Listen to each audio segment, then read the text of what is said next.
Good morning class eighth. तो आज हमारा जो फोर्थ लेसन है मेटल एंड नॉन मेटल, वो लेसन हम स्टार्ट करते हैं। ठीक है, इस लेसन के फोकस पॉइंट देख लो। Occurrence of metal and non metal, ठीक है, कहाँ पर हमें मिलते हैं, ये फिजिकल प्रॉपर्टीज़ क्या है, इनकी केमिकल प्रॉपर्टीज़ क्या है, इनर्ट मेटल्स कौन से होते हैं, रीजन ऑफ मेटल ऑलाई क्या होते हैं और जूस क्या होते हैं मेटल एंड नॉन मेटल के। ठीक है, तो सबसे पहले हम स्टार्ट करते हैं। Everything that we see around us, book, bottles, mug, table, chair, paper, door, window, glass, when broken down to their most basic form on basis of their physical and chemical properties, can be categorized into metal or non-metal.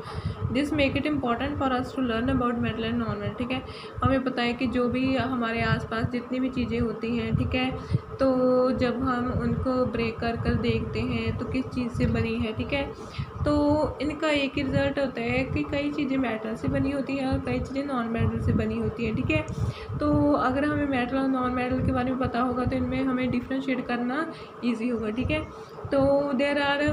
तो हमारे पास 118 element हैं। ठीक है, उनमें से जो 92 elements हैं वो नेचुरली अकरिंग उनकी नेचुरली है। ठीक है, और रेस्ट जो है हम लेबॉर्ट्री में प्रिपेयर करते हैं। ठीक है, तो चलो हम मेटल और नॉन मेटल देखते हैं क्या है। मेटल जो मेटल होते हैं जो चमकीले होते हैं, जिनमें लस्टर होता है, चमक होती है। ठीक है, और जो हार्ड होते हैं, ठीक है, और जिसकी आवाज़ आती है गिरने से, जब उससे कुछ टकराने से, ठीक है, और जिसमें इलेक्ट्रिसिटी और हीट पास हो जाती है, ठीक है, उसे मेटल्स कहते हैं।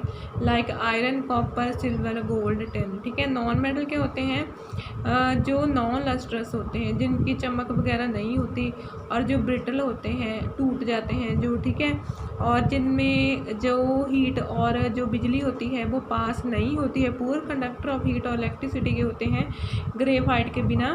तो वो क्या है, और वो गैसियस स्टेट में भी होते हैं, लिक्विड और सॉलिड में भी होते हैं, वो नॉन मेटल हैं। इसके example sulphur, hydrogen, phosphorus, oxygen, nitrogen और कार्बन डाइऑक्साइड है। जो हमारी पेंसिल होती है, ठीक है, तो ये पेंसिल है, तो पेंसिल की जो ये वाली होती है ना, ये ग्रेफाइट की होती है। ठीक है, और इसमें से बिजली जो इलेक्ट्रिसिटी वो पास होती है। ठीक है, तो ऐसा नहीं है कि पेंसिल की जो पेंसिल के राउंड तो वो ये वुड होती है, बट ये जो है ना जिससे हम लिखते हैं ये वाली चीज़, ये ग्रेफाइट होती है, इससे इलेक्ट्रिसिटी पास होती है। ठीक है, तो नेक्स्ट है हमारा मेटलॉइड। मेटलॉइड क्या होते हैं, वो वाले एलिमेंट जिसमें दोनों की प्रॉपर्टी होती है, मेटल और नॉन मेटल की, उसे मेटलॉइड कहते हैं। जैसे बोरोन हो गया, एंटीमोनी हो गया, आर्सेनिक हो गया। ठीक है, आगे occurrence of metal and non metal, मतलब कहाँ पर होते हैं मेटल नॉन मेटल, कैसे इनको हम मतलब कैसे हम इन्हें लेते हैं। ठीक है, ज़मीन से होते हैं, ये कहाँ से हमें मिलते हैं, अकरेंस क्या है इसकी। मेटल जो होते हैं वो फ्री भी होते हैं और कंबाइंड फॉर्म में भी होते हैं। ठीक है, तो metal said to be in nature और फ्री और कंबाइंड स्टेट में होते हैं। ठीक है, जैसे गोल्ड है नेचर में एज अ मेटल है। ठीक है, जैसे आयरन, कॉपर जो नेचर में कंबाइंड स्टेट में है, मतलब ऐसे नहीं कि हमें प्योर ज़मीन में क्या है, हमें अर्थ में आयरन और कॉपर जो है वो बस आयरन और कॉपर ऐसे पड़ा होगा ऐसे मिल जाएगा, नहीं, ये कंबाइंड फॉर्म में होगा कि और कई और चीज़ों के साथ लगा होगा। पहले हम उसे एक्सट्रैक्ट करेंगे फैक्ट्री वगैरह में, हम इंडस्ट्री वगैरह में लेकर उससे पहले जिस चीज़ से कंबाइन होगा उससे अलग करेंगे, फिर एंड में प्योरीफाई करके हम प्योर आयरन फिर हम प्रिपेयर करते हैं। ठीक है, तो ये कंबाइंड स्टेट में होता है। जो नॉन मेटल होते हैं वो अर्थ में होते हैं कंबाइंड स्टेट में, मतलब ऑक्सीजन से कंबाइन होते हैं, कार्बन डाइऑक्साइड से, फॉस्फेट। ठीक है, इन जैसे कार्बन से, ऑक्सीजन से, फास्फोरस से, इनसे ये कंबाइंड स्टेट में होते हैं। ठीक है, तो ये फ्री स्टेट में भी होते हैं, जैसे ऑक्सीजन जो है फ्री स्टेट में होता है, एटमॉस्फेयर में चारों तरफ प्रेजेंट है। ठीक है, कंबाइंड स्टेट में भी होता है, वाटर के साथ कंबाइंड भी होता है। ठीक है, तो ये बताया गया है कि जो मेटल वो जो नॉन मेटल है वो कंबाइंड में भी होते हैं और फ्री स्टेट में भी होते हैं। ठीक है, तो जैसे मेटल जो फ्री स्टेट में होते हैं जैसे गोल्ड, सिल्वर, प्लैटिनम, और जो कंबाइंड स्टेट में है sodium, calcium, potassium, lead, copper वगैरह। ठीक है, नेक्स्ट है फिजिकल स्टेट। जो हमारे फिजिकल प्रॉपर्टी है मेटल और नॉन मेटल की, सबसे पहले हम फिजिकल स्टेट के बारे में पढ़ते हैं।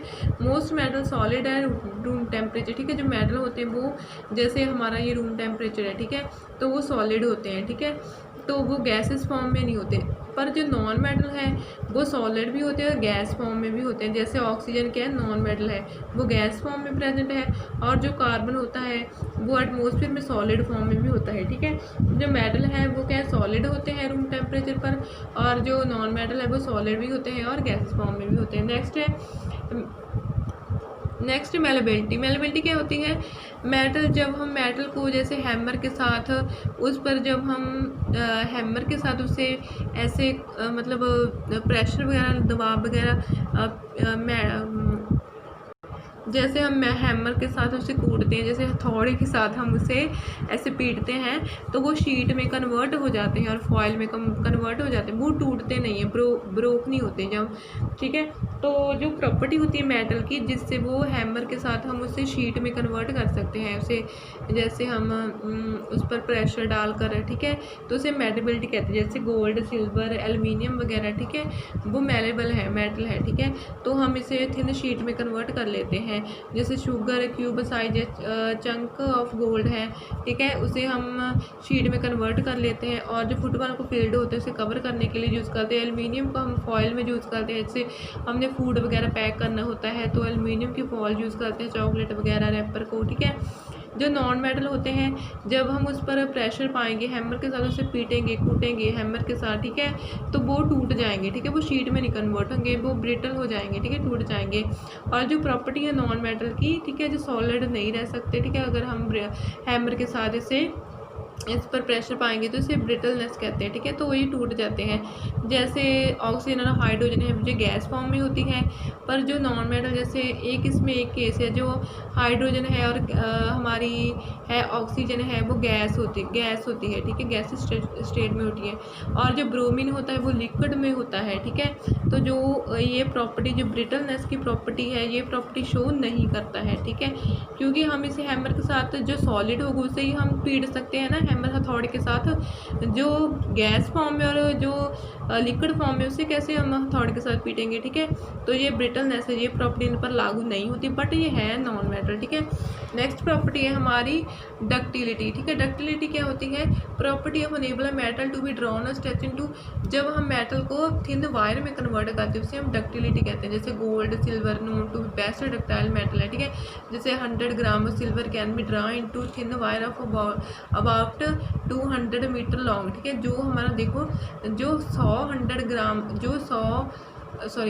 ग्राम का हमारा सिल्वर है, उसे हम वायर में कन्वर्ट करके 200 मीटर लॉन्ग तक लेकर जा सकते हैं। ठीक, कॉपर, एल्युमिनियम, आयरन वगैरह, ठीक है, इसे भी हम थिन वायर में कन्वर्ट कर लेते हैं। और जो मतलब मोस्टली जो हमारे जैसे कॉपर वगैरह हो गए उसे हम केबल में यूज़ करते हैं। ठीक है, तो जैसे टंगस्टन हो गया उसे हम फिलामेंट बनाने में यूज़ करते हैं। ठीक है, बल्ब की।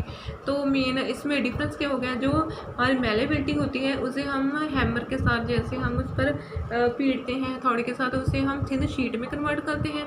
डक्टिलिटी में उसे हम थिन वायर में कन्वर्ट करते हैं। ठीक है, नेक्स्ट है लस्टर। लस्टर तो आपको पता ही है कि जो मेटल होंगे वो चमकीले होंगे, जैसे गोल्ड है, ठीक है, उसकी चमक होगी, चमक को मतलब लस्टर होगा उसका। ठीक है, तो मेटल जो है चमकीले होंगे नेचर में, जैसे गोल्ड हो गया, ठीक है, सिल्वर, प्लाटिनम, कॉपर हो गया। जो नॉन मेटल होंगे उनकी कोई भी चमक नहीं होगी, वो शाइनी नहीं होंगे नेचर में। ठीक है, वो लाइट को रिफ्लेक्ट नहीं करेंगे, डल होंगे। जैसे इसकी आयोडीन हो गया, ग्रेफाइट, जैसे पेंसिल का ये ग्रेफाइट हो गया, ठीक है, ये डल है। ठीक है, तो ये डल होता है। ठीक है, तो आज के लिए इतना ही। आपने जो लेसन नंबर 3 है उसका ई पार्ट है ना, क्वेश्चन इन ब्रीफ, वो वाला लर्न करना है। ठीक है, ओके, बाय।